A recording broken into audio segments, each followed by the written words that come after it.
네, 여러분 안녕하십니까. 대선 후보 4명의 두 번째 TV토론 조금 전에 마무리가 됐습니다.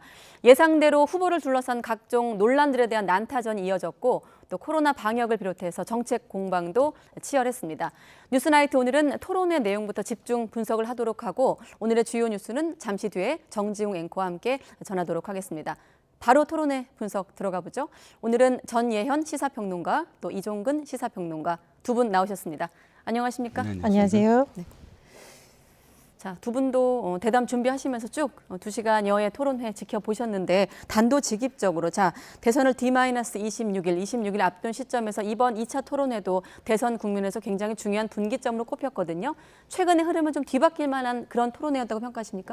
예, 저는 그렇게 생각합니다. 지난번 토론 같은 경우에는 상대적으로 이재명 후보가 대장동 의혹에 대한 공세를 계속 받았었기 때문에 네. 굉장히 방어전의 성격이 강했다면 이번 토론의 경우에는 최근에 불거진 여러 가지 윤석열 후보와 관련된 논란이 맞물려 있는 시기입니다. 예를 들면 정치보복 논란이라던가 그리고 그 이후에 국민의힘에서 물론 지금 소속이 아닙니다만 곽상도 의원이 또 구속된 바 있습니다. 여러 가지 겹쳐져 있기 때문에 아무래도 공수교대의 성격이 있었고요. 다만 지지층 이탈까지는 이어지지 않고 중도층에게 누가 실력자냐라는 것을 판단하는 한 기준이 될 수 있지 않을까 그렇게 생각됩니다. 아, 공수교대라는 표현 있으셨고요. 네, 평론가님. 이걸 자꾸 제가 복싱 경기로 좀 이렇게 비유를 하는 게 적절할까 싶습니다만 복싱 경기가 어느 후보든 인파이터가 있으면 굉장히 재밌어요. 그러니까 인파이터는 자기가 가드를 올리지 않고 공격만 닥치고 공격만 해서 파고드는 어떤 스타일이거든요. 그런데 지금 제가 보기에는 네 후보 모두 가드를 너무 많이 올리고 있다.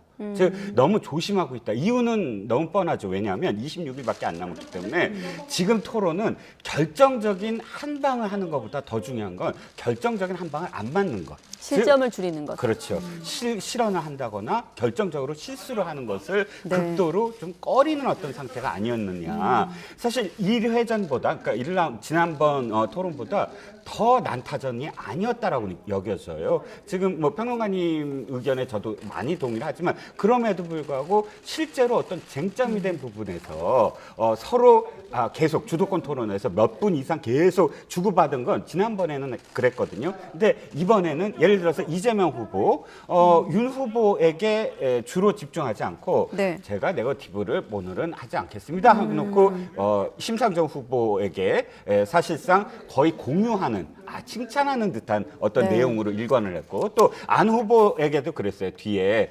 그 양당제 폐해 이것으로서 안 후보의 어떤 장점을 이렇게 부각시키고 이런 부분들이 보이면서 이게 서로 공격을 완전히 하는 것에서 실언을 하는 것보다는 조금 더 조심하면서 실정을 피하는 쪽으로 다들 생각한 게 아니냐. 물론 뭐 심상정 후보가 제일 또 좀 파이팅을 보이긴 했지만 전체적으로는 지난번보다 더 조심하는 그런 토론회 같아 보였습니다. 네, 알겠습니다.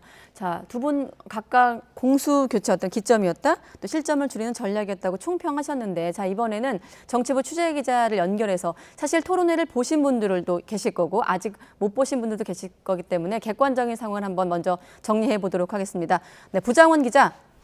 네, 정치부입니다. 네, 자, 이번 토론 역시나 시작부터 후보 또 배우자들의 각종 논란이 공방에 올랐더라고요. 그렇습니다. 첫 주제인 청년정책 토론에서부터 정책보다는 의혹 공세에 방점이 찍혔습니다. 윤석열 후보는 이재명 후보가 청년 기본주택으로 임대주택 100만 채를 공약했는데 도리어 대장동 사업에선 임대 비율은 낮췄다며 진정성이 있느냐고 따졌습니다. 그러자 이 후보는 전혀 사실이 아니라면서 후임 시장이 있을 때 벌어진 일이지만 충분한 공공주택이 공급됐다고 반박했습니다. 이어 오히려 대장동 사건으로 박영수 특검과 곽상도 전 의원 자녀는 돈을 벌고 윤 후보 아버지는 집을 팔았다면서 공익을 환수한 자신이 아니라 배임과 부정부패를 설계한 국민의힘이 답해야 한다고 되받았습니다. 지난번 첫 토론에선 등장하지 않았던 후보들의 배우자 문제도 도마 위에 올랐습니다. 이재명 후보는 먼저 윤 후보의 부인 김건희 씨가 도이치모터스 주가 조작 의혹과 관련해 윤 후보의 말과 달리 김 씨가 수십억 원, 수십 차례 해당 주식을 거래했다는 의혹이 있다고 지적했습니다. 심상정 후보도 주식 양도세를 없애 주가를 부양하겠다는 분이 자본시장 중대범죄 의혹에 떳떳하지 못한다면 그거야말로 양두구육이라면서 문제가 없다면 거래 내역을 공개하라고 요구했습니다. 이에 윤석열 후보는 대장동에 비하면 훨씬 작은 사건에 검찰이 더 많은 인원을 투입했지만 아무 문제가 드러나지 않았고 주식 거래 내역은 이미 당내 경선 때부터 공개했다고 반박했습니다. 이재명 후보 배우자 김혜경 씨의 과잉 의전 논란도 도마 위에 올랐습니다. 심상정 후보는 단순히 배우자의 문제가 아니라 부인에게 비서실을 만들어준 이재명 후보 본인의 리스크라고 꼬집었습니다. 이에 이재명 후보는 변명의 여지 없이 자신의 불찰이고 엄격하게 관리하지 못했다며 거듭 사과했습니다. 네, 그리고 정책 토론에선 역시나 정부의 방역 대책 그리고 피해 보상 문제가 쟁점이었어요. 그렇습니다. 주제가 방역인 만큼 집권당 후보인 이재명 후보에게 질문이 집중될 수밖에 없었습니다. 먼저 안철수 후보는 이재명 후보를 향해서 문재인 정부 방역 대책은 성공인지 실패인지 물었습니다. 그러자 이재명 후보는 부족한 점은 있겠지만 지금까지 봐선 성공적으로 잘 견뎌왔다면서도 현장의 의견이 잘 관철되도록 유연화돼야 한다고 답했습니다. 이에 심상정 후보는 오미크론 대유행이 2달 전부터 예고됐는데 정부 방역 체제는 전혀 준비되지 않았다고 했고, 윤석열 후보는 전문가 얘기를 듣지 않는 주먹구구식 방역 대책으로 많은 자영업자 소상공인들이 피해를 봤는데도 손실보상이 아닌 전국민 지원금에만 정부가 치중했다고 꼬집었습니다. 그러자 이재명 후보 역시 전 세계적으로 국민이 방역 피해를 보전하지 않은 나라가 없다면서 자신이 취임하면 즉각적으로 긴급 재정명령을 통해서라도 보전할 수 있도록 하겠다고 말했습니다. 언론 정책과 국민과의 소통 문제에 대해서는 후보들 모두 너나 없이 소통을 강화하겠다고 강조했습니다. 안철수 후보는 역대 대통령 가운데 문재인 대통령이 가장 소통을 하지 않고 일방적인 홍보만 했다고 꼬집었습니다. 윤석열, 심상정 후보는 대통령으로 취임하면 매주 1회씩 기자들과 기탄 없이 만나겠다고 약속했고, 이재명 후보도 당연히 정기적으로 언론과 소통하고 국민에게 보고하겠다고 강조했습니다. 지금까지 정치부에서 YTN 부장원입니다. 네, 정치부 부장원 기자가 오늘 토론의 내용을 쭉 설명을 해드렸는데 저희들이 이 밖에 좀 오늘 주요 발언들을 좀 쪼개서 준비를 했습니다. 하나씩 들어보면서 두 분의 의견을 듣도록 할 텐데, 사실 첫 번째 주제 토론은 2030 청년 정책이었는데 뭐 정책을 그러니까 주제를 벗어난 좀 공방도 있었고 틀 안에 있었던 내용들도 있었는데 관련 얘기를 좀 일단은 예산 마련 방법에 대한 질의가 나왔거든요. 여기에 대한 발언을 듣고 다시 이야기 나누도록 하겠습니다. 그러면 한 300조 원 정도가 지금 저 기본주택에서는 드는 것인데, 그게 지금 현재 우리나라 예산의 절반 아니겠습니까? 그 막대한 돈을 어디서 그러면은 우리가 구할 수가 있는 거죠? 300조가 든다는 건 전혀 사실이 아니고, 그건 현금으로 지울 때 얘기 아니겠습니까? 이건 현금으로 짓는 게 아니고 보증금도 있고 또 주택 도시 기금도 있고 하기 때문에 그렇게 많이 들지 않습니다. 그게 원가 주택 앞으로 거의 한 300조로 사실은 추정이 됩니다만, 그걸 빼고 이제 말씀하신 200몇십 조 정도가 되는 것 같습니다. 그런데 그러면 실제로 그 돈을 우리나라 예산의 거의 절반에 해당되는 돈인데 어디에서 재원을 마련할 수가 있겠습니까? 우리 안 후보께서 상대 공약에 대한 준비가 좀 안 되신 것 같은데, 원가 주택은 분양주택이기 때문에 잘 아시다시피 임대주택이라 자산을 보유하는 게 아니라서 그거는 뭐 문제될 게 없습니다. 별도의 예산이 들어가질 않고요. 다 회수하는 것이고. 네, 그래서 네, 그러니까 대선 앞두고 각 후보들이 주택 공급에 대한 어떤 공약을 내세웠는데 여기에 대한 재원 마련 어떻게 할 것인가가 안철수 후보의 질문이었어요. 네, 그렇습니다. 안 후보는 양당, 그러니까 민주당과 그다음에 국민의힘 후보들에게 청년과 관련해서 사실 많은 공약들이 쏟아져 나왔는데 네. 전체적으로 봤더니 약 한쪽에서는 250조 가까이, 한쪽에서는 300조 가까이의 예산이 든다. 그러면 그 재원은 어떻게 할 것이냐라고 묻는 겁니다. 그런데 물론 디테일에 있어서는 안 후보가 굉장히 많이 준비를 해온 것 같긴 해요. 근데 양쪽 대답 역시 사실 약간의 어떤 차이는 좀 있는 것 같아요. 그러니까 총 5년 동안 이 액수다. 그러니까 1년에 한 50조 정도다. 근데 그 재원에 대해서는 서로 좀 공방이 계속 있었습니다. 뭐 제가 생각할 때 그렇다고 해서 어느 쪽 후보가 그러니까 그 윤 후보나 이재명 후보 양쪽 다 어느 쪽 후보가 좀 더 실현성 가능하다라고 보기에는 너무 액수가 좀 크다는 생각은 들어요. 왜냐하면 우리 지금 박근혜 대통령 시절에 예산이 300조였습니다. 근데 문재인 정부 들어서 400조 넘더니 500조 넘더니 이제 600조가 됐어요. 5년 동안 벌써 100조씩 지금 지금 단위가 넘어갔습니다. 네. 그러면 사실상 그 다음에도 계속 늘어날 수밖에 없거든요. 이 늘어나는 어떤 예산들 물론 다 늘어날 수 없겠죠. 부동산 세금이라든지 이런 것들이 어떻게 될지 모르니까. 그런데 그 속에서 지금 300조 암만 5년 동안이라지만 어마어마한 숫자이거든요. 물론 제가 보기에 솔직히 말씀드리면 양 후보 모두 대통령 된 다음에 많은 공약들이 수정돼야 될 겁니다. 너무 많이 쏟아냈기 때문에. 그래서 네. 안 후보가 지적하는 부분들은 아마도 좀 더 디테일하게 이런 어떤 예산들을 좀 더 설명할 수 있도록 공약을 좀 현실화돼야 되지 않느냐라는 지적으로 보입니다. 근데 저는 이제 지출구조 조정을 윤석열 후보가 강조를 했는데 지출구조 조정이 과연 몇 % 정도 내에서 가능할지가 좀 의문이에요. 그래서 이재명 후보도 공약에 대해서 구체적으로 설명이 부족했지만 윤석열 후보의 해법은 현실 가능성이 좀 떨어지지 않을까 이런 우려가 제기되고요. 또 신도시에 공급을 한다라고 했는데 주택만 짓는다고 되는 건 아니잖아요. 기반 시설이 있어야 됩니다. 예를 들면 젊은 층이 하려면 예를 들어 젊은 맞벌이 부부라고 하면 학교도 있어야 되고요. 교통 문제도 해결이 돼야 되고 여러 가지가 같이 있어야 됩니다. 그래서 집만 뚝딱 짓는다는 건 아니죠. 이런 부분에 대해서 두 후보가 보다 구체화된 정책을 내놔야 된다 이런 생각이 듭니다. 네. 사실 지금 언급한 대로 대선을 코앞에 둔 시점 이번 토론회의 목적은 역시나 후보들의 어떤 정책 검증, 가치관 검증이 목적이 있습니다만 대선을 코앞에 둔 민감한 시기인 만큼 각종 의혹들에 대한 후보들의 어떤 질의와 답변도 궁금했었거든요. 그러니까 배우자 관련 의혹이 어디까지 언급될 것인가가 관심이었는데 바로 이 청년 정책 부분에서 김건희 씨 주가 조작 의혹과 관련해 질문이 나왔습니다. 발언 한번 들어보시죠. 지금 부인께서 지금 도이치모터스 이거 지금 주가 조작에 연루돼 있다는 말이 많은데 후보님 얼마 전에 그 5월 달 이후로는 뭐 거래하지 않았다 그랬는데 그 후에 막 거래를 수없이 했다는 수십억 수십 차례 거래가 있다는 얘기도 있지 않습니까? 주가 조작 같은 건 피해자가 수천 수만 명이 발생하는데 이건 공정하고는 전혀 관계가 없는 것 같은데 이 점 한번 설명해 봐 주시죠. 청년하고는 무관한 일이지만 제가 답을 좀 해드리죠. 그러시죠. 네.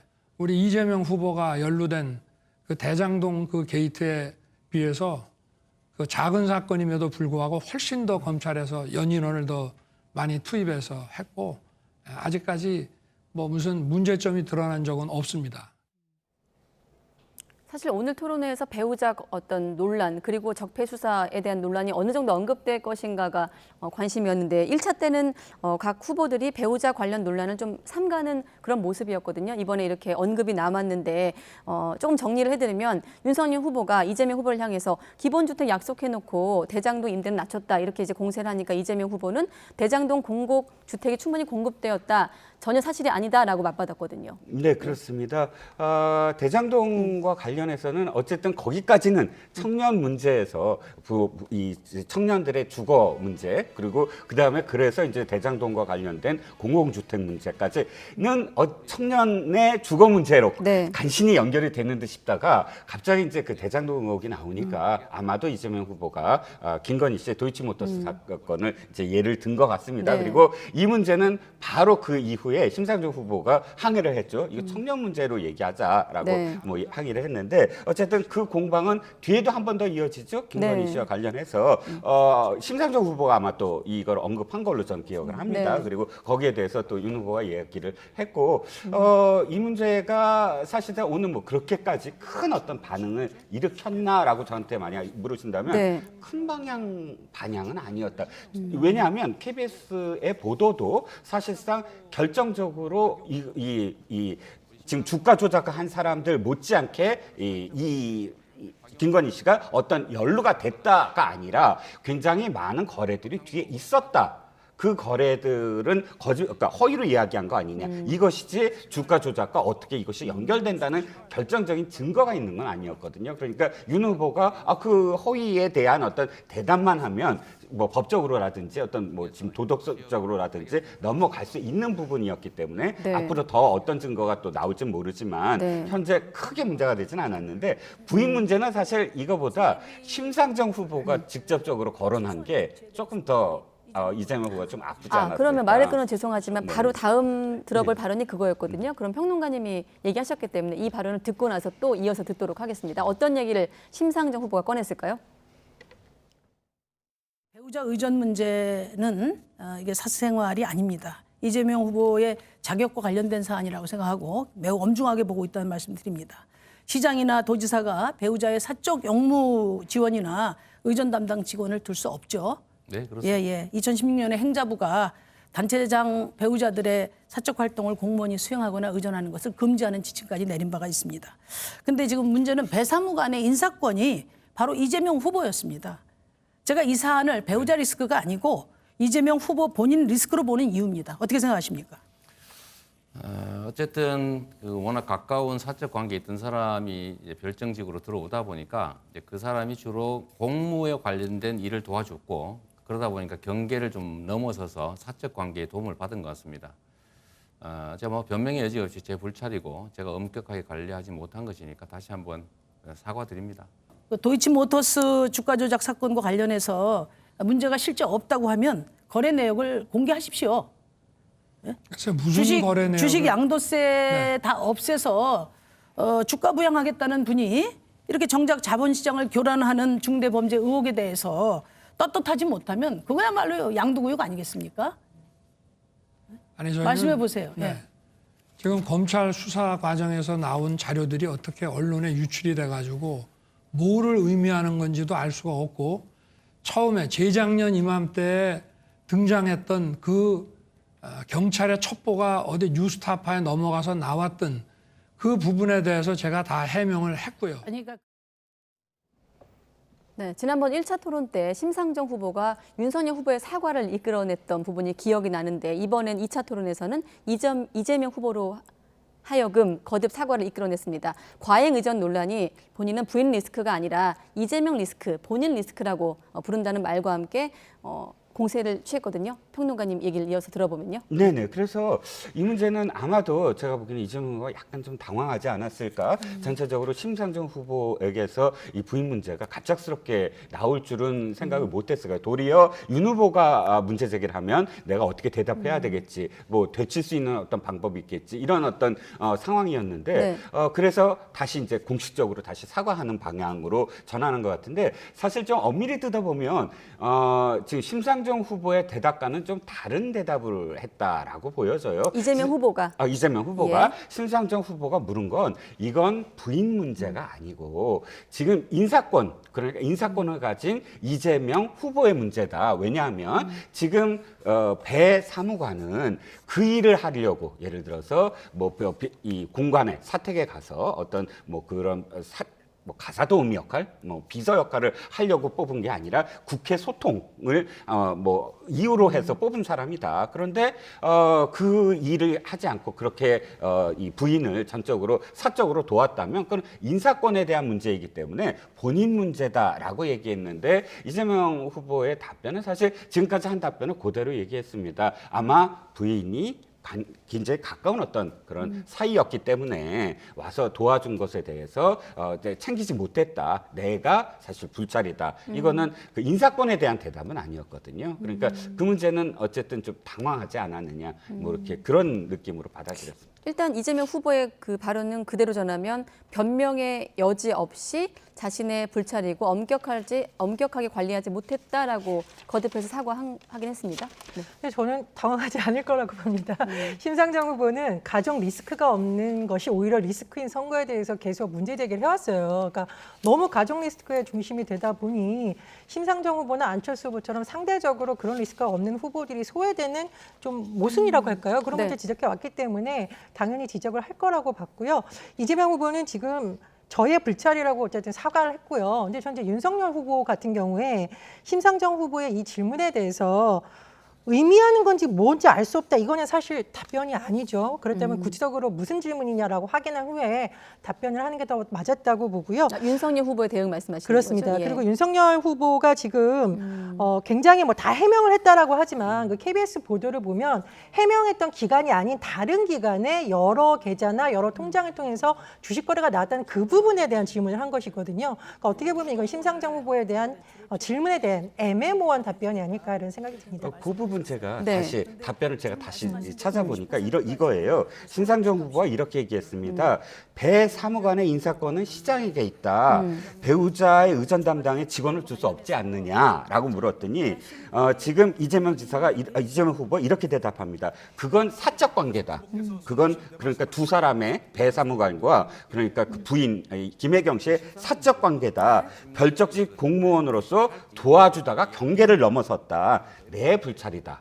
이거거든요. 네. 그렇게 대답을 했으니까 사실 인사권에 대한 어떤 대답이 아니라 관계를 부인과 사무관에 사실 굉장히 가까웠던, 굉장히 오래전부터 가까웠던 사람이 별정직 공무로 오다 보니까 도와주다가 경계를 넘었다. 이렇게 대답을 한 셈이 됐죠. 자, 그러면 지금 조금 내용이 섞여 있는데 지금 전예현 평론가님 말미에 윤석열 후보의 김건희 씨의 어떤 주가 조작 의혹에 대한 대응을 말씀하셨거든요. 여기에 대한 평론가님의 생각은요? 윤 후보의 대응.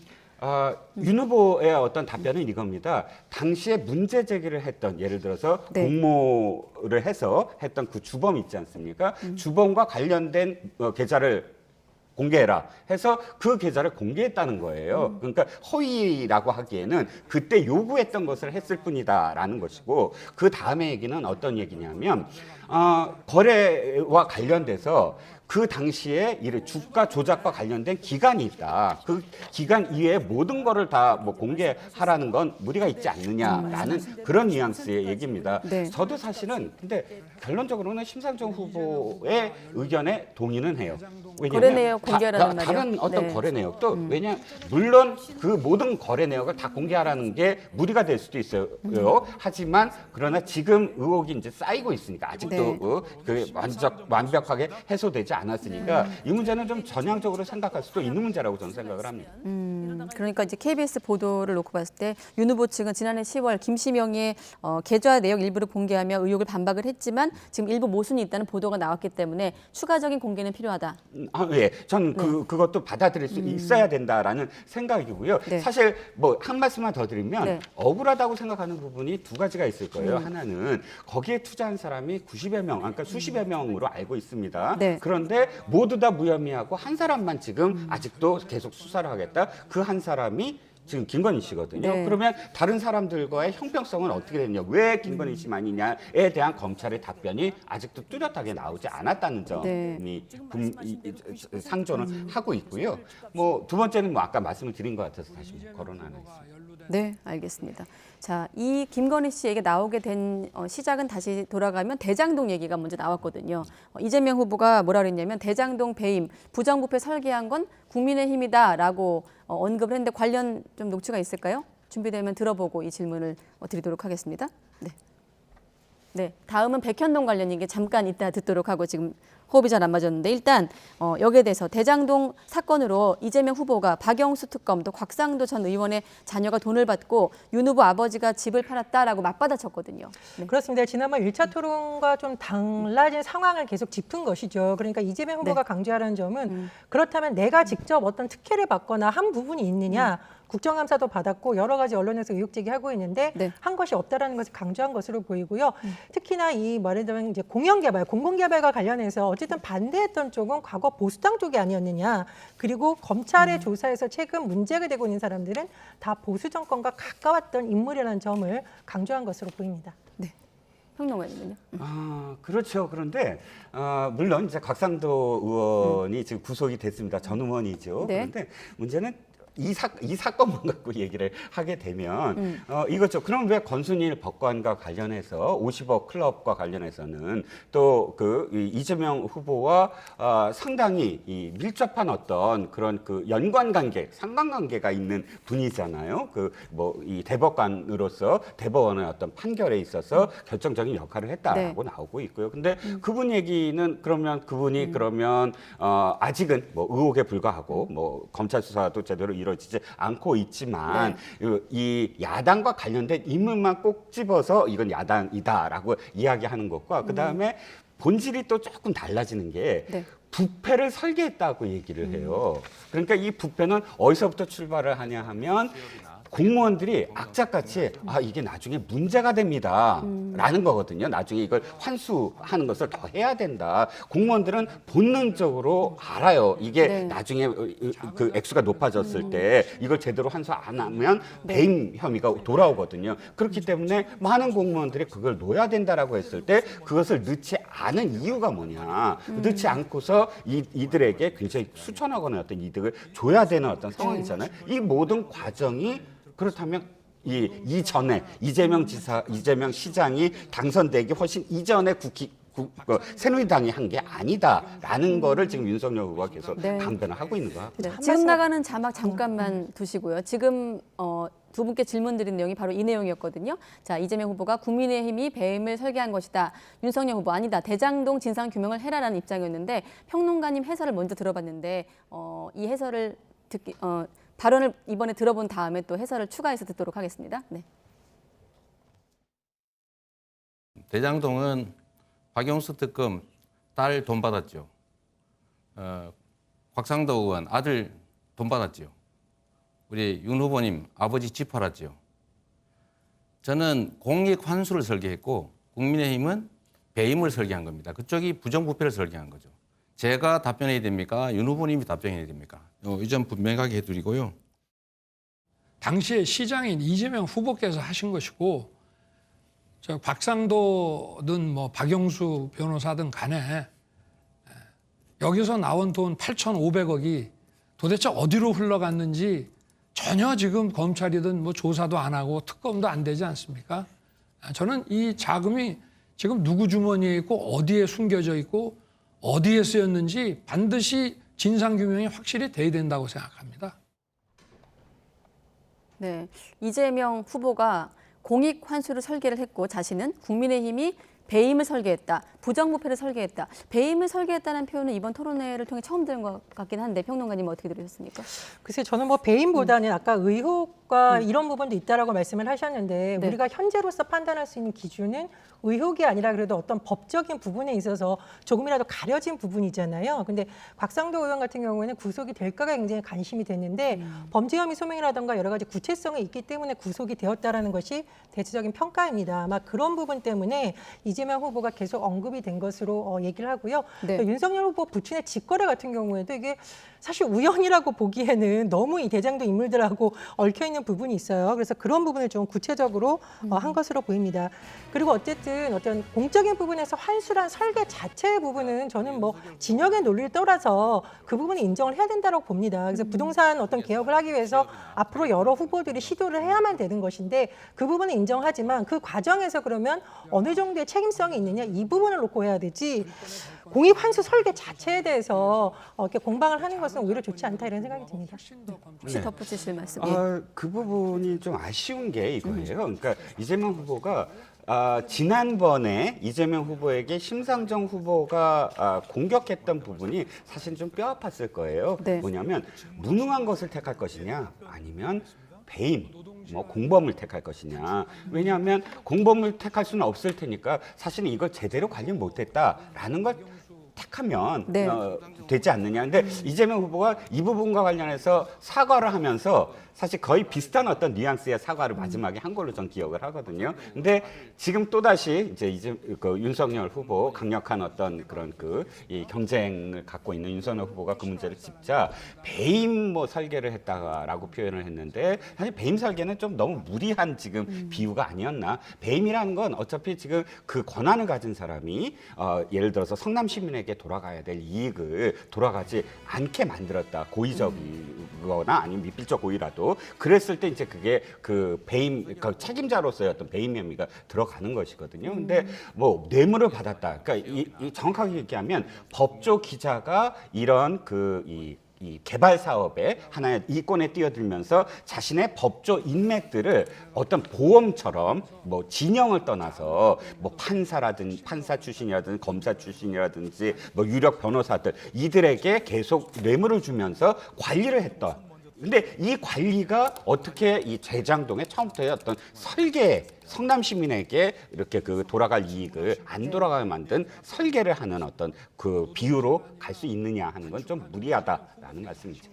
네, 자 우크라이나와 관련한 속보가 한 가지 있기 때문에 잠깐만 언급하고 다시 또 넘어가도록 하겠습니다. 정부가 우크라이나 모든 지역에 대해서 여행 금지를 조치를 내렸다. 여행 금지 긴급 발령을 내렸다. 현재 있는 어떤 교민이나 인력들도 긴급 철수해야 된다라는 그러니까 우크라이나 지역의 어떤 비상 상황을 반영한 속보인데요. 이 내용은 조금 더 확인되면 추후 또 확인하도록 하겠습니다. 자, 대장동 관련한 후보들의 공방을 짚어봤는데 아마 이 부분은 토론이 끝났기 때문에 내일이라도 아마 장외 설전이 또 오갈 대목일 것 같습니다. 자, 윤석열 후보 또 이재명 후보를 향해서 대장동 의혹은 물론이고 백현동 토지 용도 변경 문제까지 제기하며 공세를 연결해 갔거든요. 여기에 대한 발언도 들어보시죠. 오늘은 뭐 대장동은 제가 좀 그만 물어보고 백현동 그 식품연구원 부지 옹벽 50m짜리 올라가는 걸 조금 한번 물어보겠습니다. 우리 이 후보님의 법률사무소 사무장이자 또 성남시장 선대 본부장을 하신 분이 이 개발 시행업체에 이제 영입이 되니까 이게 자연녹지, 산속에 있는 자연녹지에서 4단계를 띄워가지고 준주거지가 되면서 용적률이 5배가 늘고.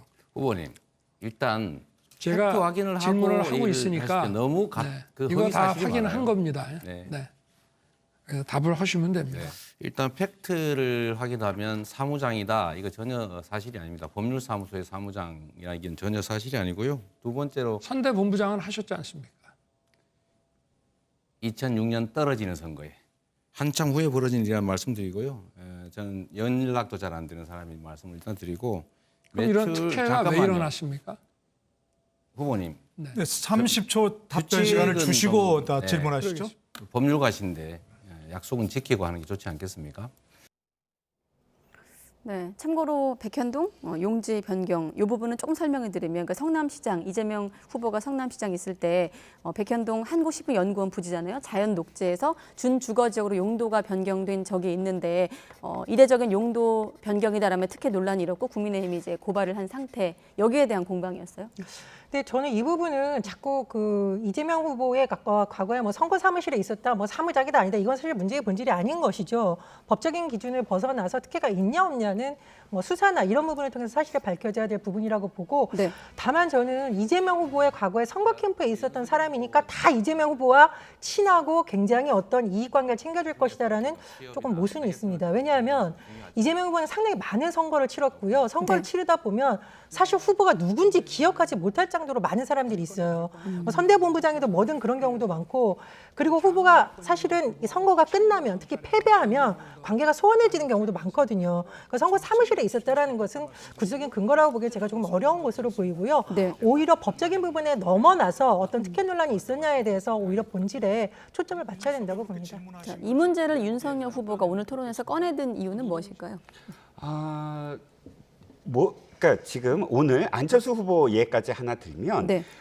집요하게 하나의 어떤 의제를 갖고 반복해서 상대방의 의혹을 드러내는 그런 이 방법을 택한 것 같아요. 예를 네. 들자면 예. 안철수 후보는 지금 지난번과 똑같이 노동이사제를 굉장히 많은 시간을 들여서 지금 이야기하고 있거든요. 네. 그건 곧 국민들에게 노동이사제와 관련돼서 사실 노동이사제는 보수 우파 쪽에서 굉장히 반대를 하고 있어요. 그런데 거꾸로 지금 윤 후보는 노동이사제 공공기관의 노동이사제를 받아들이고 있거든요. 그래서 안 후보가 계속 집요하게 이번 토론까지 이렇게 얘기한 건 윤 후보의 보수 쪽 이 결집 내지는 지지를 자신이 더 갖고 가겠다라는 이야기나 마찬가지라면 네. 이 지금 윤석열 후보의 지난번은 대장동, 이번에는 백현동 이런 연이어서 시리즈로 집요하게 지금 추궁을 하는 건 그만큼 이 이재명 후보가 갖고 있는 그런 개발 또 이재명 후보가 맨 처음 모두 발언에 이렇게 했거든요. 실력이 있어서 실적으로 말한다. 나는 위기에 강하다. 이런 표현을 모두 발언에 했습니다. 자기 자신을 가장 그렇게 지금 포지셔닝하고 있는데 그것이 얼마나 허구냐라는 거를 지금 깨뜨리기 위해서 그러니까 인물론 있지 않습니까? 네. 인물론을 깨뜨리기 위해서 지금 실적이라고 하는 부분들을 하나씩 집요하게 그 허상을 지금 공격을 하고 있다라고 여겨지고요. 저는 오늘 이 대목에서도 이재명 후보가 좀 더 좀 당황하시지 않았나. 왜냐하면 이걸 물어봤잖아요. 그 사무장은 아니다. 그럼 선대본부장이냐라고 끼어들었을 때 떨어지는 선거였다 이렇게 표현을 했어요. 사실 떨어지는 선거든 이기는 선거든 선거 본부장인 건 마찬가지인데 그때 이게 떨어지는 선거라고 굳이 표현할 이유가 있었느냐. 네. 중요한 건 지금 평론가님 얘기처럼 차라리 그렇게 공격을 했으면 대바라쳤으면 됩니다. 아니 선거 본부장이었다 하지만 이 선거 본부장이 실질적으로 어떤 의혹에 지금 예를 들어서 특혜 의혹에 있었던 적이 있느냐. 그러니까 이것이 이 백현동 개발 사업의 특혜를 결정적으로 이 사람이 뭐 했다는 어떤 증거가 있느냐. 네. 뭐 하면서 그 다음 얘기 예를 들어서 이건 다 국토부가 요청한 거다. 이런 식으로 연결했으면 훨씬 더 자신의 어떤 얘기를 계속 할 수 있었는데 네. 선대본부장이었다는 사실을 인정하는 것을 어떻게든 방어하려고 떨어지는 선거였다라고 표현한 게 당황한 어떤 기색이 좀 보였습니다. 네, 저는 이번 토론회에서 오히려 윤석열 후보가 본인의 어떤 실력을 보여주는 시간을 오히려 너무 이재명 후보의 예전에 나왔던 의혹 공세에 많이 쓴 것이 아닌가라는 생각이 들어요. 그렇게 됐을 경우 어떻게 되냐면 지지층을 강화하는 효과는 있겠지만 박빙이라고 불리는 지금 선거 구도에서 과연 확장력이 있겠느냐가 조금 의문입니다. 요즘 윤석열 후보를 둘러싼 논란의 핵심은 보수 후보냐 아니냐가 아니라 오히려 너무 극보수로 가는 건 아니냐는 우려가 제기되고 있는 시점이거든요. 네. 그래서 오히려 본인의 비전과 정책을 잘 부각시키는 데 시간을 더 써야 된다 이런 생각이 들고요. 네. 제가 오늘 또 주목한 부분이 있습니다. 심상정 후보와 이재명 후보 간의 논란 중에 살찐 고양이법 논란이 됐잖아요. 네. 전 이 부분은 이재명 후보가 상당 부분 나는 경제 문제에 있어서는 실용주의자다. 물론 진보적 의제에 있어서 큰 틀은 공감을 하지만 현실적으로 문제가 있는 부분에 대한 어떤 경제계의 의견이라던가 이런 것도 듣고 있다라는 그 점이 오늘 또 주목할 부분이었다고 봅니다. 네. 이재명 후보는 아무튼 이 문제에 대해서 기업들을 성남시 유치한 거라는 말과 함께 칭찬받을 일이라고 응수하긴 했습니다만 좀 반론천에서 말씀을 드리고 앞서 평론가님께서 노동이사제 문제를 언급하셨거든요. 오늘 저희가 준비한 순서를 앞서 가시네요. 네, 한번 발언을 들어보고 또 여기에 대한 의견 듣도록 하겠습니다. 강성규직노조가 청년의 일자리가 만들어지는 것을 원천적으로 차단하는 그런 경우들이 많기 때문에 이 문제를 짚고 넘어가지 않을 수 없는데요. 노동이사의 85%가 변호사가 아니라 바로 노조 출신인 것이죠. 그럼 이렇게 잘못 알고 계신 부분이 있으신데도 여전히 노동이사제에 찬성하시겠습니까? 네, 저는 공공기관은 국민의 것이기 때문에 정부에서 임명한 그 간부들에다가 좀 그와 다른 입장에 있는 사람들이 이사가 돼가지고 도덕적 해이 이런 것들을 제어할 필요가 있고 안철수 후보께서 노동이사제를 이렇게 강력하게 반대하시는 걸 잘 이해를 할 수가 없어요. 거액 받아가면서 사회이사 임명되면 그 경영주나 또 회사 주 오너들 들러리 서는 식으로 그렇게 역할을 하는 사회이사가 아니라 이해 당사자들이 함께 참여하는 경영 참가 노동이사제가 당연히 맞고. 그러니까 크게 보면 귀족노조다라는 입장과 도덕적 해이를 제어할 수 있다. 이게 좀 충돌한 거고 개별로 보면 안철수 후보는 반대 입장, 윤석열 후보는 공공기관은 찬성, 심상정 후보는 민간 확산 이렇게 좀 요약을 할 수 있거든요. 이 문제에 대한 후보들의 시각차는 어떻게 보십니까? 일단은 저는 안철수 후보의 노동이사제에 대한 우려는 일부분은 인정되는 부분도 있다고 봅니다. 왜냐하면 공공기관 개혁에 있어서 또 여러 가지의 지금 우리가 풀어야 될 문제가 여러 가지 있기 때문에 이해는 됩니다만 그러나 과연 노동이사제가 청년 문제와 연결해서 설명을 했거든요. 어떤 청년 문제의 핵심적인 정책이냐, 강성노조가 청년 정책의 어떤 문제를 어렵게 하는 핵심이냐라는 식으로 처음에 발언을 꺼낸 것은 좀 맞지 않다라고 생각을 합니다. 그리고 평론가님께서도 말씀해 주셨는데 이 노동 문제의 경우에는 굉장히 보수당이 이른바 강성노조에 대한 비판을 계속 해왔었거든요. 그리고 아마 공공기관 노동이사제에 대한 윤석열 후보의 발언이 나온 후로 일부 국민의힘 정치인들의 우려 섞인 목소리가 좀 나온 것으로 알고 있습니다. 그런 네. 부분을 의식해서 아마 지금 안철수 후보 같은 경우에는 내가 오히려 보수의 가치 쪽에서 더 가까운 사람이다라는 점을 부각시키기 위해서 또 이 질문을 집요하게 한 것은 아닐까 그런 생각이 듭니다. 사실 학계에서도 진보적인 학계에서도 네. 인정하는 부분이 뭐냐면 우리나라의 그 노동 유연성에 문제가 있다라는 부분이에요. 노동 유연성에 왜 문제가 있냐면 그 민주노총이라든지 그러니까 강성이라서가 중요한 게 아니라 이 노조가 사실상 새로운 어떤 일자리를 막고 있다. 그래서 불평등이 심화된다라는 그것이 꼭 보수 쪽에서의 어떤 시각은 아니거든요. 우리가 지금 민주당이 예를 들어서 삼인주의를 굉장히 부러워하잖아요. 북유럽의 삼인주의를 부러워하는데 노르웨이라든지 스웨덴이라든지. 근데 그때 삼인주의가 지금까지 뿌리를 이룰 수 있는 가장 큰 동의는 사회적 대타협을 이뤘기 때문이에요. 노조에게 더 이상 이 임금 상승을 억제를 하고 그만큼의 일자리를 더 만들자라고 설득을 해서 노조가 그것을 받아들였고 노조의 어떤 여러 가지의 정책들을 바꿨기 때문에 일자리가 더 확산이 되면서 사회 복지로서 나가는 어떤 계기가 됐던 것이고요. 독일도 마찬가지입니다. 독일도 이 연정을 함으로써 사회적 대타협을 이룰 수 있었거든요. 지금 우리가 진짜 필요한 건 어떤 의미에서는 안철수 후보가 이야기한 대로 지금 청년 세대들의 일자리를 여러 가지 어떤 이유가 있겠지만 네. 가장 중요한 건 노조의 어떤 그런 양보가 없기 때문에 라는 건 사실 불평등의 세대를 쓴 이철승 고대 교수 같은 굉장히 진보적인 그 부류의 사람들도 지적하는 어떤 부분이라서 그 부분은 사실 더 많은 논쟁이 좀 필요한 부분이라고 생각을 합니다. 네. 주도권 토론은 자유 토론이었거든요. 첫 번째 주도권 토론은 후보자별로 7분간 총 28분 정도 진행이 됐는데 사실 이 대목에서 최근에 논란이 됐던 윤석열 후보가 언급한 적폐 수사 발언이 좀 핵심이 되지 않을까, 쟁점이 되지 않을까 했는데 일단 공방이 이루어지거나 공세를 주고받진 않았고요. 이재명 후보가 얘기를 했습니다. 양당 체제 어떤 폐해를 언급하면서 윤석열 후보를 향해서 본인을 중용해준 대통령에 대해서도 공공연하게 정치 보복하겠다는 의사를 표명하고 라면서 이제 안철수 후보를 향해 질문하긴 했거든요. 이 정도 언급으로 끝난 거는 왜 그랬을까요? 네.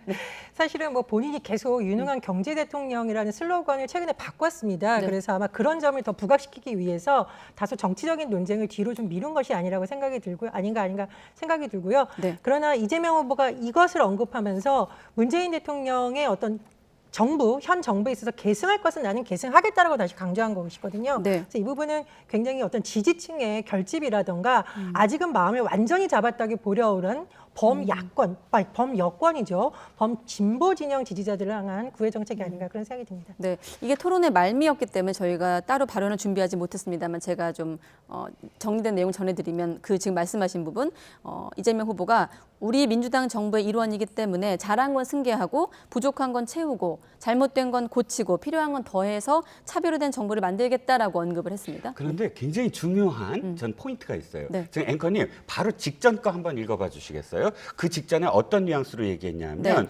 그러니까 우리 내게도 그런 것을 하라는 그런 이야기가 있지만 난 그렇게 하지 않겠다라는 뭐냐면 뉘앙스. 정치를 차별화해라. 그러면 표가 된다. 이런 주장이 많긴 하지만 그렇게 할 생각이 없다는 그 예. 발언이죠. 그러고서 이제 개성하겠다. 이 얘기 바로 직전은 뭐냐면 정치 보복을 얘기했어요. 그럼 정치 순서가 어떻게 되냐면 정치 보복은 문제가 있다. 그런데 내게도 차별화하라는 얘기가 있다. 하지만 난 승계하겠다. 이런 순서거든요. 네. 저는 이게 사실 말씀하셨듯이 친문 지지층에게 호소하는 거죠. 자신을 지지하지 않는 또는 문재인 대통령 또는 문재인 정부에 대해서도 나는 더 이상 차별화라든지 또는 구체적으로 더 나가서 제가 좀 제 개인적인 생각입니다.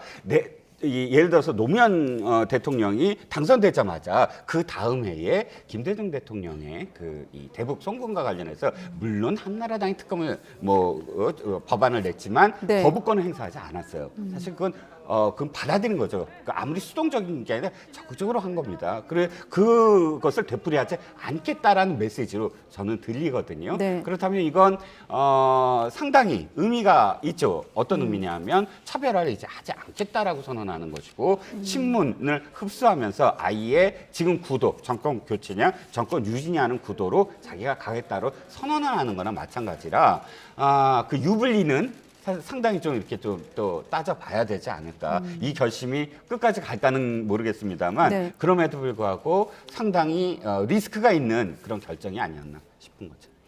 그러나 뭐 경제적인 부분에 있어서 부족할 것은 보완을 하겠다라고 한 거죠. 그러니까 여기서 차별화라는 것은 네. 조금 다른 의미가 아닐까 생각이 들어요. 그러니까 문재인 정부의 어떤 개혁이라던가 차별하지 않는 것, 중고정치 조장하지 않는 것은 내가 계승을 하는 거고 네. 경제적인 부분에 있어서는 일부분 차별화가 필요할 수 있겠죠. 부동산 문제 같은 경우에는 본인이 그 부분에 대해서 계속 언급을 했기 때문에 그렇게 한 것이라고 생각을 하고요. 네. 그리고 사실 지금 민주당의 움직임을 좀 주시할 필요가 있습니다. 그동안 이재명 후보에 대해서 다소 관망세인 것으로 알려졌던 의원들이 지금 뭐 총궐기 분위기잖아요. 네. 과연 뭐 이것이 민주당의 중도층 확장에는 도움이 될지는 봐야겠습니다만 어쨌든 현 시점에서 지지층의 결집이라든가 이것이 굉장히 시급한 이재명 후보로서는 글쎄요 그런 부분도 상당히 염두에 둔 것이 아닌가 그런 생각이 듭니다. 자, 적폐수사 발언. 사실 토론회 이전에도 이 문제를 이 시간을 통해서 많이 짚어봤는데 여야 모두 지금 신경을 곤두세우고 난타전을 벌이는 상황이지만 여기에 대한 민심의 향방을 좀 예측하기 어려운 상황이라 이번 토론회가 주목됐거든요. 토론회를 기점으로 이 문제는 좀 어떻게 대선 26일 앞둔 시점에서 전개될까요? 저는 아까 앵커님이 말씀하셨던 부분 왜 이재명 후보가 이것을 전면에 내세우지 않았을까라는 부분에 주목을 합니다. 이게 제일 먼저 사실 이 부분을 이야기한 건 안철수 후보예요. 안철수 후보가 모두 발언에서 정치보복이라는 표현을 딱 썼거든요. 저는 그 부분에서 이게 오늘 주자가 될 수 있을 것 같다. 네. 안철수 후보의 그 모두 발언에서 그걸 느꼈는데 이재명 후보가 결정적인 순간에 사실상 나는 네거티브를 하고 싶지만 안 하겠다 하면서 그 시간을 지금 심상정 후보에 쓰고 안철수 후보에 썼단 말이죠. 네. 전략적으로 봤을 때 전체적으로 뭐 박빙이긴 하지만 그러나 일부 여론조사 기관에서는 뒤지고 있다. 뭐 오차 범위 내나 오차 범위 바깥으로 그런 지금 이 여론조사 결과가 계속 나오고 있습니다. 그런데 거의 대부분의 대선에서 약 한 달 이내에 여론조사의 우위가 거의 대통령이 되는 경우가 상당히 많은 상황이었어요. 네. 2012년도 그랬고, 그 이전에 2007년도에도 그렇고, 2002년도에도 그랬고, 그러니까 지금 쫓아가는 후보는 그러니까 쫓아가는 후보는 1위라고 표현하면 안 되죠. 네. 가장 앞서고 있다고 생각하는 후보를 공격을 하고 차별화해야 돼요. 대개는 그렇게 했고 그래서 1대3 구도가 돼야 돼요. 그러면 윤 후보가 만약에 앞서고 있다 그러면 나머지 후보들이 전부 다 윤 후보를 공격하는 구도가 돼야 되거든요. 그런데 네. 이재명 후보가 비껴갔어요. 그리고 가장 이슈가 되는 걸 비껴갔습니다. 저는 그 이유가 아까 말씀하셨던 부분 자신이 유능한 것으로 지금 비춰져야 된다. 무엇인가를 공격해서 지금까지 성남시장 때 보여줬던 어떤 뭐 키보드 워리어, 뭐 파이터 이런 이미지에서 이제 그 실력 있는 실적을 내는 그쪽으로 지금 이미지를 바꾸고 있는데 갑작스럽게 이미지를 바꿀 수가 없다라는 부분, 뭐 이런 부분들이 겹쳐서 이걸 택했을 수도 있는데 사실상 제가 보기엔 아까도 말씀드렸지만 다들 너무 올리고 있는 그냥 그 아웃복싱. 그러니까 자신의 원래 캐릭터를 살리지 못하고 있는 게 아니냐. 원래 캐릭터는 굉장히 집요하게 자신의 생각을 이야기하고 관철시키고 뭐 결과를 내고 이런 스타일이잖아요. 네. 그런데 지금 아웃복싱이 맞느냐? 저는 좀 안 맞고 있다라는 그런 네, 생각이 좀 대선을 한 달도 안 남은 시점에서 대통령과 제1야당 후보 간의 어떤 대립전선이 형성된 시점이었는데 이번엔 이렇게 한번 질문드릴게요. 이제 정치보복 부분에 대한 이재명 후보의 어떤 질문에 대한 질문이었다면 청와대의 어떤 선거 개입 논란으로도 번진 측면이 있는데 여기에 대한 질문도 없었고 윤석열 후보도 뭐 이렇다 할 답변이나 질문이 없었거든요. 그걸 굳이 내가 말해야 되나라는 판단이 선 게 아닌가 싶습니다. 네. 지금 이재명 후보가 뭐 직접 안 나서도 청와대의 수석들을 거쳤던 의원들이 각 방송이나 인터뷰를 통해서 네. 윤석열 후보에 대한 총공세를 펼치고 있고요. 최근에 일부 보수 언론 사설을 보면 그쪽에서도 윤석열 후보의 발언이 신중하지 못했다. 지지율이 조금 올라서 지금 실언을 하는 것 아니냐는 취지의 지적이 나오고 있습니다. 그래서 어차피 제한된 시간 안에 토론을 한다면 나는 나만이 보여줄 수 있는 어떤 것을 하겠다에 집중한다라고 보이고요. 두 번째로 저는 이제 윤석열 후보가 지지율이 오르기는 했지만 지금 이재명 후보하고 엇비슷하게 나오는 여론조사도 있고 뭐 압도적으로 높은 것이 아니기 때문에 굉장히 지금 실언이나 이런 것을 조심해야 될 시기인데 최근 한 언론 인터뷰 정치보복 논란이 굉장히 좀 뼈아픈 실책이 아닐까 이렇게 생각이 들고요. 네. 청와대의 정치 개입이라고 지금 주장을 하고 있는데 어쨌든 본인이 이런 발언을 해서 뭔가 단초를 계속 제공하는 것 듯한 모습은 별로 좋지 않은 모습이라고 봅니다. 그리고 네. 꼭 말씀을 드리고 싶은 것은 만에 하나 어떤 정당이 된다 하더라도 이 정도로 무슨 범죄자를 연장시키는 발언을 했을 때 각 후보들이 주장하는 통합의 정치가 될 수 있겠느냐, 이 부분에 대한 지적을 지금 후보들이 좀 드려야 될 시점이 아닌가 그런 생각이 듭니다. 네. 자, 그리고 정책과 관련된 부분은 아무래도 코로나19 방역 대책과 피해 보상 문제가 쟁점이 됐습니다. 그렇다 보니 또 이재명 후보를 향한 어떤 질문들이 이어졌는데 이 대목 관련해서는 신천지 압수수색을 놓고 오간 공방에 대한 발언을 준비했거든요. 한번 들어보시죠. 만약에 코로나 방역을 방해하는 세력이 있다면 거기에 대해서 엄정하게 제지하는 게 맞겠죠. 당연히 검사시니까 그러겠죠. 그런데 신천지가 코로나 방역을 방해했을 때 분명히 법무부 장관이 압수수색하라고 지시했는데 복지부 의견을 들어서 압수수색을 거부했다라고 말씀하셨던 것 같거든요. 진짜로 압수수색 안 하는 이유가 뭡니까? 오늘 아주 보니까 방어하기 위해서 준비를 많이 하신 것 저희가 좀 같은데 돌아가면서 합시다. 근거 없는 이런 네거티브 가지고 말씀을 막 하십니다. 법무부 장관의 압수수색 지시는요, 그건 완전히 쇼입니다. 왜냐하면 압수수색 지시를 언론에 공개하면서 하는 기자들이 다 그때 웃었습니다.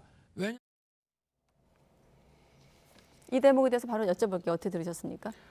상당히 구체적으로 그날 아침에 벌어졌던 걸 윤 후보가 시간대별로 지금 정리를 하고 있어요. 대검에서 그 강제 수사를 하려고 한다.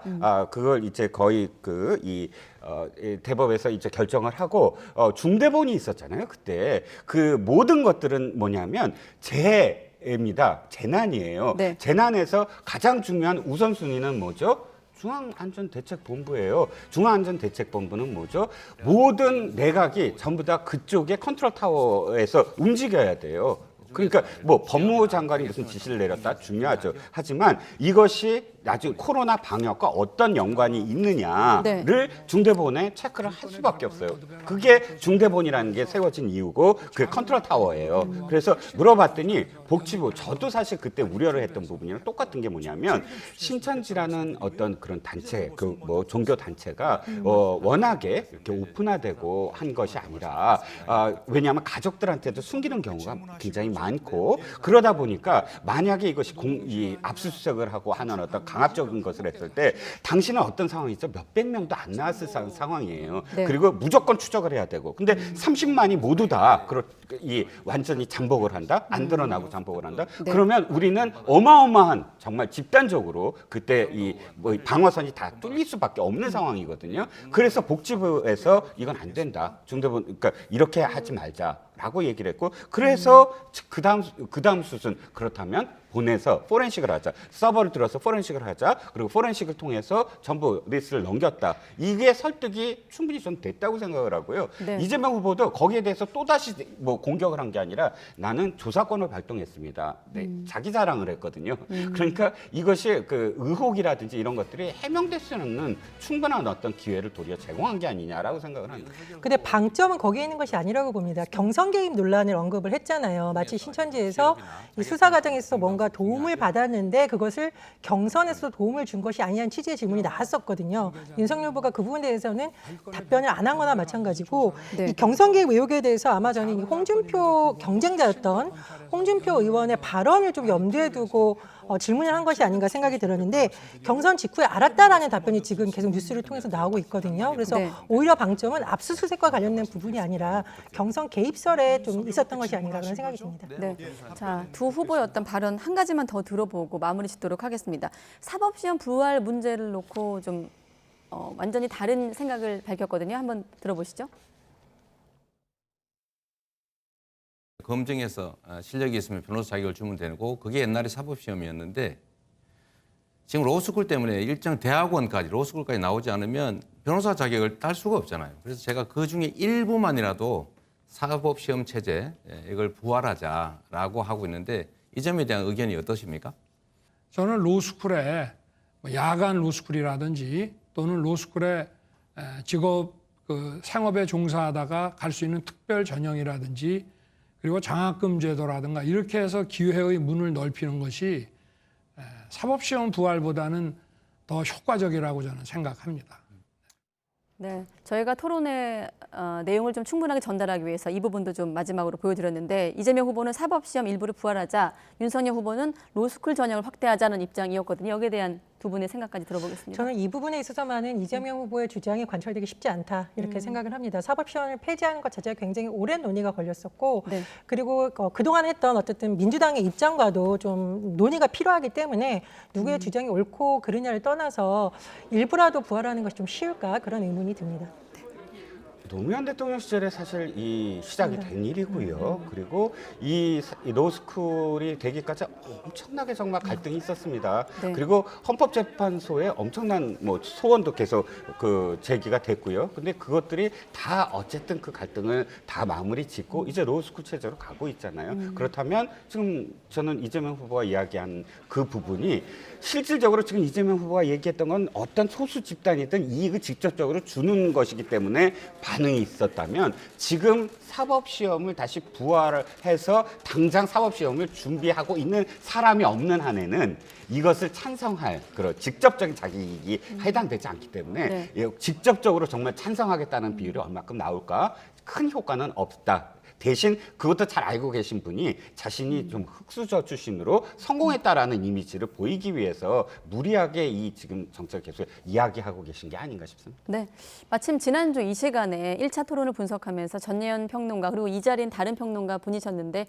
다음 토론회 그러니까 오늘 토론회에 누가 좀 잘할 것이라고 제가 질문 드렸을 때 두 분 다 심상정 후보였거든요. 자, 끝으로 총평을 한다면 이 토론회를 기점으로 조금 더 누가 사실 거기에 대한 여론조사 결과들도 아마 나올 텐데 어떻게 좀 전망하십니까? 예, 심상정 후보 난 자유롭죠라고 아까 말씀을 드렸고요. 네. 안철수 후보는 정책에 승부를 건다. 굉장히 디테일한 부분을 많이 짚었는데 이것이 또 얼마나 효과적인지 좀 봐야겠고요. 지난번과 크게 달라진 점이 있다면 상대적으로 이재명 후보가 공세의 어떤 틈을 좀 벗어났다 이렇게 평가를 할 수 있겠습니다. 윤석열 후보에게 좀 아쉬운 점이 있다면 제가 말씀드렸듯이 지금 시점이면 사실은 보다 구체적인 콘텐츠 내용이 나와야 되거든요. 김종인 전 비대위원장의 인터뷰를 보면 콘텐츠를 부족해서 뭔가 제안을 해주려다 하던 내용을 찢어버렸다는 식의 취지의 발언이 나와요. 그래서 이런 시점이 맞물려 있는 시점이기 때문에 네. 오히려 본인의 정책 비전을 보여줘야 되는데 너무 의혹 중심으로 간 것이 아니냐. 그것이 좀 아쉬운 부분이라고 생각합니다. 윤 후보는 계속 진화하고 있다라는 생각이 들어요. 지난번보다 훨씬 더 나아지고 진화하고 있다. 진화하고 있다. 나아진 점이 보이고 있다라는 점은 윤 후보에게 어떤 좀 평점을 주고 싶고 예. 계속 제가 이재명 후보에게 아쉬운 건 캐릭터가 살아나지가 않는다. 너무 조용하고 너무 차분하고 너무 회피하고 있다. 이건 부자 몸보조심처럼 보이면서 도리어 그러니까 이재명 후보의 정말 장점이 부각되지 못하는 쪽으로 지금 자기의 캐릭터를 지금 포지셔닝한 게 아닌가. 그 부분이 지난번과 지금도 역시 마찬가지로 너무 가드를 올리고 있는 어떤 느낌. 그다음에 안 후보가 사실은 굉장히 중요한 포인트였어요. 왜냐하면 이번에 15%로 올라야만 다시 무엇인가를 할 수 있는데 네. 이 토론밖에 없거든요. 기회는. 근데 너무 침착하고 공격적이지 않았어요. 그리고 자기 정책만 그냥 계속 이야기하는 거. 근데 정책은 보이긴 하는데 그러나 정치적 승부수를 보였어야 된다. 심상정 후보 굉장히 선전하고 있는데 그럼에도 불구하고 심상정 후보에게는 무엇이 없냐면 좀 뭐랄까요? 따뜻한 뭔가 좀 인간적인 부분. 그러니까 그걸 없을 수밖에 없죠. 왜냐하면 지지고 있고 자기를 보이기 하기 때문에 전 후보들을 전부 다 이렇게 좀 이렇게 공격을 해야 되는 어떤 입장이니까 대신 심 후보만의 어떤 차별화된 왜냐하면 혼자 여성 후보, 여성 남성의 어떤 차별이 아닙니다. 그러니까 특이하고 차별화된 어떤 모습이 인간적인 모습이 좀 더 보였어야 되지 않나 그런 아쉬움이 있습니다. 네. 자, 20대 대선 두 번째 TV 토론 끝나자마자 저희가 뉴스 나이트를 통해서 두 분과 함께 대담을 준비해 봤는데 여기서 다루지 못한 내용들, 이를테면 외교 안보 문제, 연금 개혁, 또 사드 추가 배치 문제에 놓고 신경전 벌인 부분들도 있거든요. 이런 내용들은 YTN 정치부 기자들이 지금 내용을 정리하고 리포트를 준비하고 있기 때문에 YTN 뉴스 통해서 또 추후에 확인하시기 바랍니다. 네, 전예현 시사평론가, 이종근 시사평론가 두 분과 함께했습니다. 고맙습니다.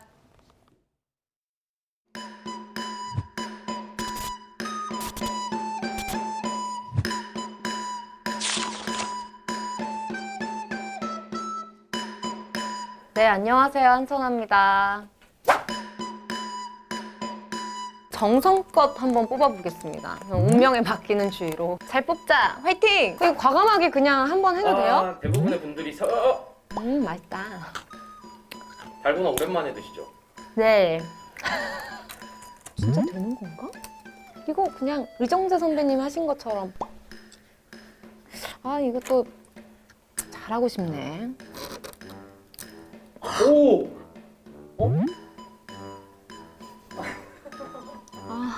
뽑는 게 쉽지가 않네. 이게 근데 제가 보기에는 뽑기 나름인 것 같아요. 이게 지금 약간 굵게 떠졌어요. 그래서 이거 전 다시 할게요. 한 번 더? 네, 한 번 더 하면 안 돼요?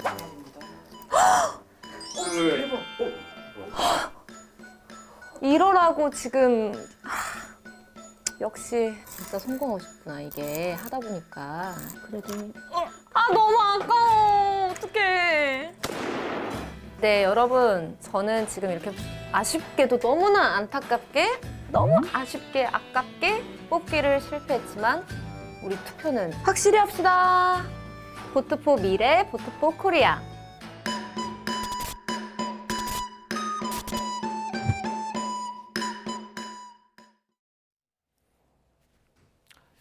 한국 여자 쇼트트랙의 간판 최민정 선수가 1000m 경기에서 은메달을 따냈습니다. 최민정은 앞선 500m 경기에서 넘어진 아쉬움을 뒤로하고 이번 대회 자신의 첫 메달인 값진 은메달을 목에 걸었습니다. 취재 기자 연결해 보겠습니다. 정윤우 기자. 네, 스포츠부입니다. 대표팀 에이스 최민정 선수가 은메달을 땄군요. 네, 그렇습니다. 조금 전 끝난 쇼트트랙 경기에서 최민정 선수가 이번 대회 한국 선수단의 3번째, 쇼트트랙의 2번째 메달을 안겼습니다. 오늘 베이징 캐피털 실내 경기장에서 열린 여자 1000m 경기에서 2위를 차지한 건데요. 경기 초반 최민정은 4위로 경기를 시작했습니다. 전체 9바퀴 가운데 2바퀴를 남기고 본격적으로 속도를 올린 뒤 마지막 바퀴에서 2위까지 올라섰습니다. 간발의 차로 2번째로 결승선을 통과한 최민정의 기록은 1분 28초 443초. 네덜란드의 시자너 스윌팅 바로 뒤로 들어왔습니다. 동메달은 벨기에의 한스 데스메덱에 돌아갔습니다. 최민정과 함께 경기에 출전한 이유빈 선수는 결승엔 못 갔지만 비파이널 순위 결정전에서 2위를 기록했습니다. 오늘 남자 5000m 계주 경기에선 곽윤기의 마지막 스퍼트로 결승에 안착할 수 있었습니다. 남자 500m 개인전에선 황대현이 예선을 통과해 준준 결승전에 진출했는데요. 남자 500m 개인전 메달 레이스는 오는 13일에, 5000m 계주는 16일에 진행됩니다. 지금까지 스포츠부에서 전해드렸습니다. 정부는 군사적 긴장이 고조된 우크라이나 전역에 대해서 우리 시각으로 13일 0시부터 여행경보 4단계 여행 금지를 긴급 발령하기로 했습니다. 외교부는 이번 조치는 급격한 현지 상황 악화에 대비한 정부 차원의 예방적인 조치로서 현지 체류 중인 국민은 가용한 항공편 등을 이용해 귀국하거나 제3국으로 긴급 철수하고 우크라이나로 여행 예정인 국민은 여행 계획을 취소하길 바란다고 밝혔습니다. 여행 금지 경보가 발령됐는데도 이 현지에서 철수하지 않으면 여권법 등에 따라서 처벌을 받을 수 있습니다. 오늘 기준으로 우크라이나 현지 체류 중인 국민은 공관원을 포함해 341명으로 파악됐습니다. 국민의힘 윤석열 대선 후보의 적폐청산 발언을 둘러싸고 정치권에서 후폭풍이 이어지고 있습니다. 민주당은 난폭한 검찰주의자, 정치 보복이라며 연일 맹비난했고 국민의힘은 범죄를 법에 따라서 처리하는 건 법치주의라고 맞받으며 설전을 벌였습니다. 이경국 기자입니다. 민주당은 적폐 수사 발언에 대한 맹공을 이어갔습니다. 국민의힘 윤석열 후보의 발언은 한국 민주주의의 위대한 성취를 부정하는 거라고 비판하고 민주주의 발전은 법치주의에서도 이루어져야 합니다. 난폭한 검찰주의로는 법치주의 발전을 이룰 수가 없습니다. 전 정권 인사들을 괴롭혀 집권 이후 수세를 극복하려는 구상을 내비친 거라고도 지적했습니다. 국회에서 예산과 법안이 잘 통과되지 않으면 여러 가지 수세에 몰릴 텐데 바로 그 문제를 돌파하기 위한 정치적 해법으로 이른바 정치 보복으로 규정하며 친문 지지층을 포함한 여권 총결집에 나선 거란 분석이 나오는 가운데 민주당 상임 고문단과 청와대 전직 비서관들도 검찰공화국을 막아야 한다고 일제히 규탄했습니다. 국민의힘은 윤 후보가 살아있는 권력에 대항한 국민이 불러낸 후보임을 강조하며 현 정권과 대립각을 세웠습니다. 청와대의 적반하장에 되레 정권 심판 여론이 더 강해질 거라고 주장했고 최근에 문재인 대통령이 우리 후보의 통상적인 발언에 대해 가지고 굉장히 과격하게 반응하면서 우리 후보가 정권 교체의 유일한 대안이라는 것이 갈수록 부각되어 가고 있습니다.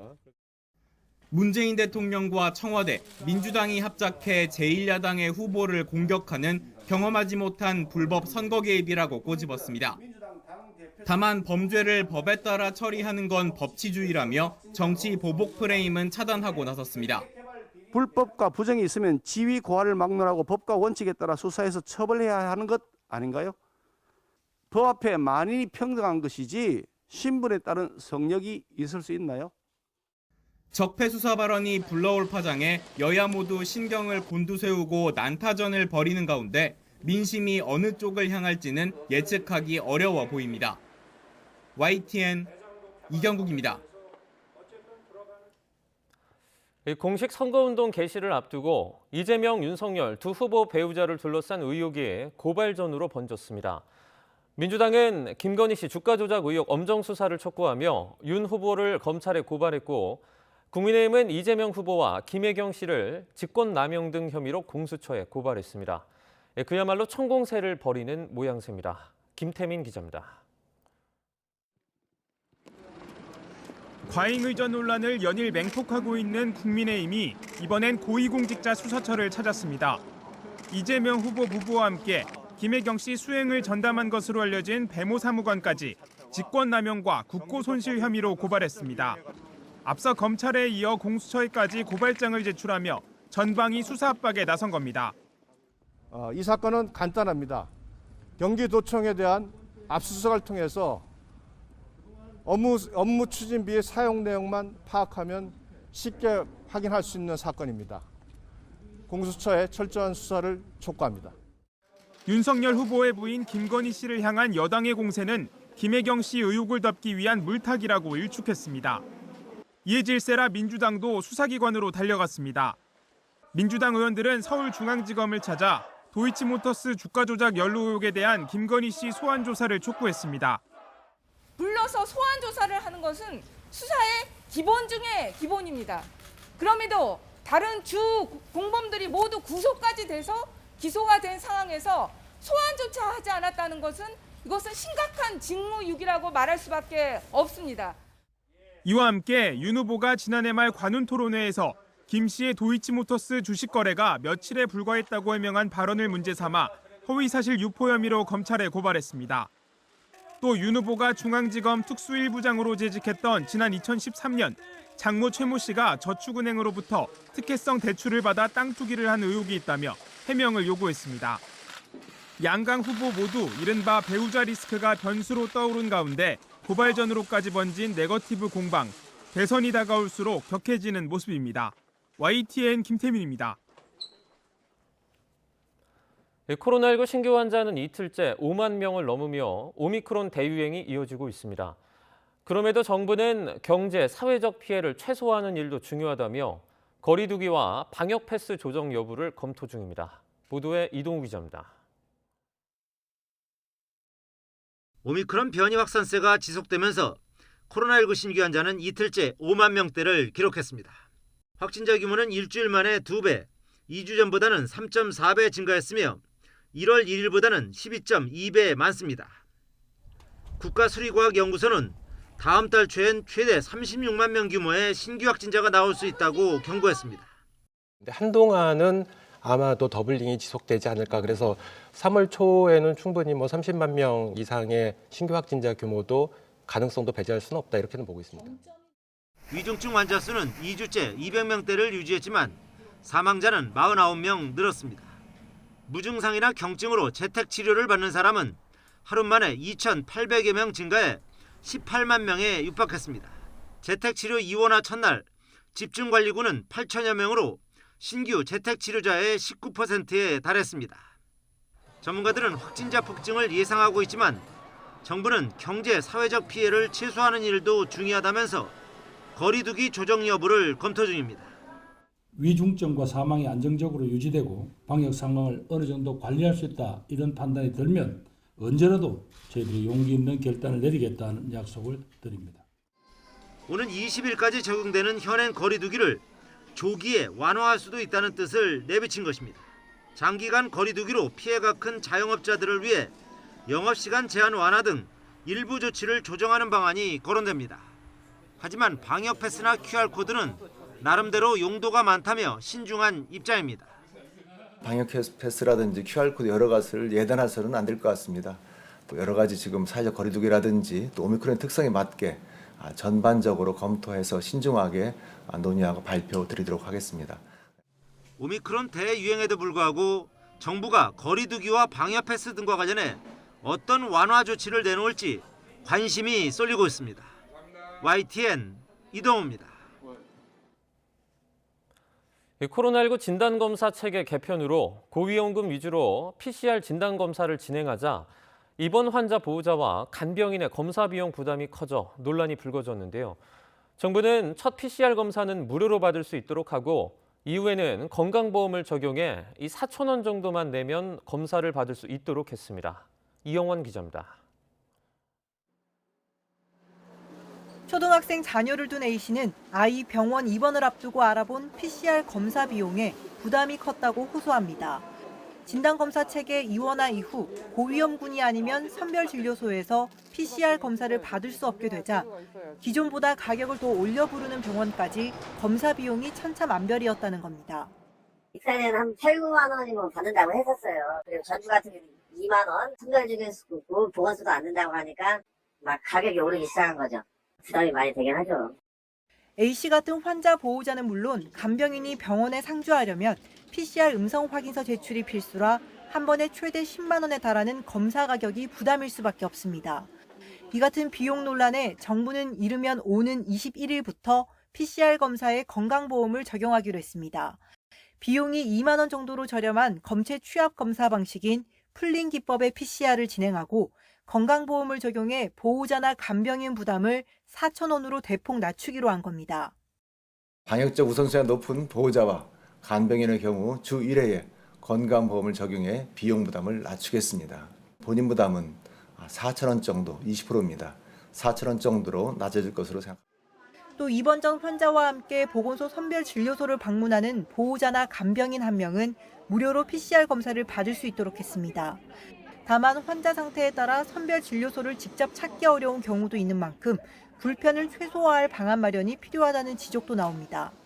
보호자랑 환자랑 같이 가라고 그러던데 이게 현실적으로 가능하다는 건 좀 아니다 봐요, 저는. 중증 환자 같은 경우는 어떻게 데리고 갈 거냐는 얘기예요. 다리 아프고 한 사람들은 어떻게 할 거냐고요. 선별진료소 같은 데는 휠체어 같은 게 전혀 준비가 안 돼 있어요. 정부는 오는 17일까지 전문가 등 각계 의견 수렴을 거쳐 보호자, 간병인에 대한 감염 관리 지침을 확정할 방침입니다. YTN 이영훈입니다.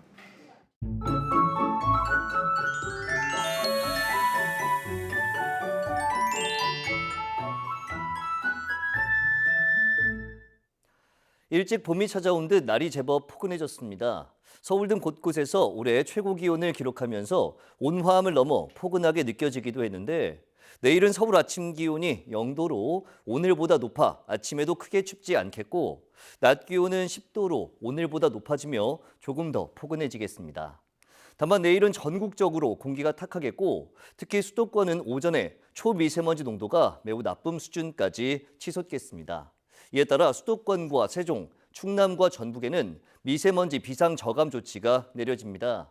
공공사업장과 공사장은 운영을 단축하거나 조정해야 한다는 점 참고하시기 바랍니다. 미세먼지만 아니라면 내일 하늘 자체는 대체로 맑겠습니다. 내일 아침 기온 오늘보다 3, 4도가량 높겠습니다. 서울 0도, 대전 영하 2도, 광주 1도, 부산 4도로 예상됩니다.